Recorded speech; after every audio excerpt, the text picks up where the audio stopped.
Sosok Tri Yuli Setiawati, Wakil Bupati Blora di Jawa Tengah ini sekarang jadi sorotan warganet dan masyarakat. Sebab Tri Yuli Setiawati terekam kamera tengah bagi-bagi uang segepok kepada kader PDI Perjuangan.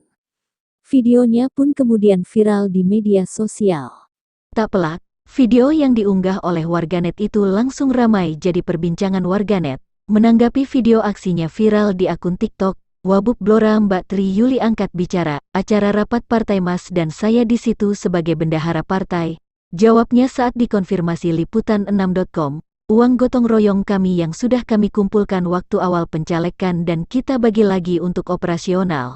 Karena teman-teman caleg mau ada kegiatan bagi air bersih, jawab Mbak Tri Yuli. Hari Rabu KMR Mas tanggal 4 setelah kami mengikuti rapat DPD. Jawabnya tanpa menjelaskan di mana lokasi acaranya.